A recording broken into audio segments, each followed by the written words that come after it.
On va parler sport. Dans cette édition du journal, le ministre des Sports et Loisirs Didier Boudimou a conclu un contrat avec le club français de l'AS Monaco pour un montant évalué à 1,6 million de dollars par saison. L'accord est présenté comme l'un des plus avantageux en Afrique. Pourquoi? Pour en parler, je reçois Jean-Claude Sefou, journaliste au desk des sports, Héritage Télévision. Jean-Claude, merci. Déjà pour commencer, qu'est-ce que sait-on de ce partenariat? Alors, ce qu'on sait jusqu'ici, c'est que c'est les partenariats les moins coûteux pour un pays africain qui a noué justement avec une entité sportive étrangère en comparaison avec Visit Rwanda par exemple ou Sublime Côte d'Ivoire qui a noué avec l'Olympique de Marseille, un autre club français. Pour le Rwanda par exemple avec l'équipe d'Arsenal d'Angleterre, ça s'évalue allant à 10 millions. Alors que le ministre des Sports congolais et son cabinet ont communiqué les chiffres du contrat congolais avec l'équipe de l'AS Monaco qui s'évalue à 1,6 million par an. C'est un contrat qui s'étend justement à 3 ans et qui est censé débuter au mois de juillet 2025 avec donc cette équipe.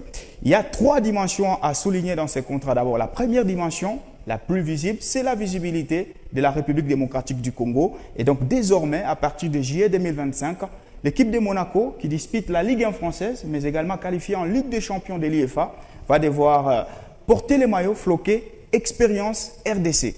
Ça, c'est la première dimension. Et l'autre dimension, c'est qu'il y aura maintenant transfert des compétences. L'équipe de Monaco, qui est donc une équipe professionnelle, va devoir descendre en République démocratique du Congo pour prendre en charge les entraîneurs locaux. Ça veut dire par la formation.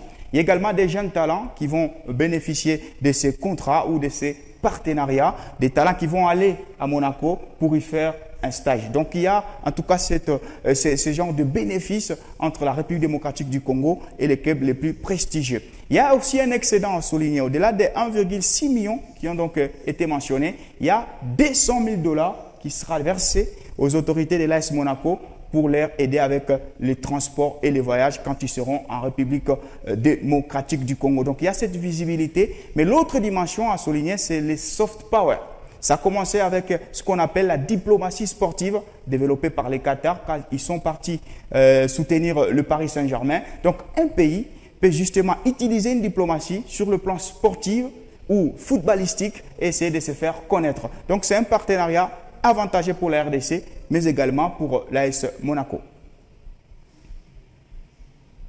Alors, Jean-Claude, ces partenariats vantés bénéfiques, mais concrètement, qui gagne la RDC?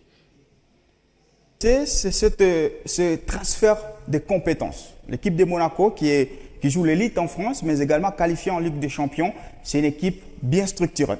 C'est une équipe qui va donc dépêcher ses mandataires en République démocratique du Congo pour essayer d'aider les viviers sportifs, surtout dans le football, par la formation des entraîneurs, mais également des jeunes talents. Certains jeunes talents en République démocratique du Congo, ceux qui sont à la Kenya, à Lubumbashi, à la Gombe, à Kinshasa, peuvent se voir offrir ces stages-là et aller apprendre un peu plus sur la notion du football. Mais l'autre chose que les gens ignorent, c'est que nous avons une direction technique censée organiser le football sur le plan national qui est quasiment morte. Une direction technique qui n'est pas tout simplement animée. Et donc, ces partenariats peuvent booster cette direction avec des compétences en formant les formateurs.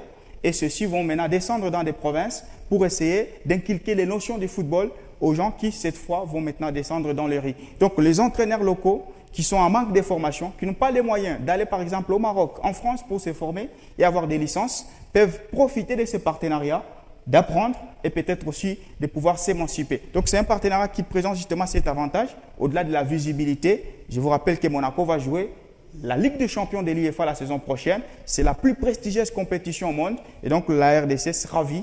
Et donc, ça sera floqué Expérience RDC. Et avant de finir, Jean-Claude Sefou, comment l'opinion nationale sportive a-t-elle accueilli cette nouvelle? Ça dépend de quel côté on s'y penche. Du côté du cabinet du ministre des Sports, on a communiqué les contrats les moins chers. On l'a dit en comparaison avec Sublime Côte d'Ivoire avec l'Olympique de Marseille ou Visite Rwanda avec les PSG, Arsenal ou Atlético Madrid. Mais de l'autre côté, on pense que cet argent, parce que c'est sur 3 ans, l'an 1,6 million, ça va faire plus de 4 millions ou 3 millions si on voit les estimations. Cet argent aurait pu aider la République démocratique du Congo à pouvoir organiser en interne son sport. Nous avons un championnat qui, par moment, n'est même pas télévisé, justement avec la Vodacom, non, la Ligue nationale de football qui n'est pas télévisée. Et donc cet argent aurait pu permettre à pouvoir visibiliser un peu plus ce championnat. Nous avons certaines infrastructures sportives en République démocratique du Congo qui ne sont pas bien entretenues. Et le dernier exemple, c'est les stades de Martyrs de Kinshasa qui a présenté un état piteux. Vous avez les stades de Kibasa Maliba à la Kenya qui a besoin justement d'être réfectionné. Vous avez certains stades à travers les différentes villes en République démocratique du Congo qui ont besoin justement d'être appuyés financièrement. Et donc, on pense que cet argent aurait pu permettre à ce que les championnats congolais puissent connaître justement sa visibilité et que les ministres des Sports puissent finir l'entretien de certains stades et peut-être la construction d'autres. Mais pour moi, je pense que c'est un partenariat qui permet de sortir la République démocratique du Congo dans l'ombre.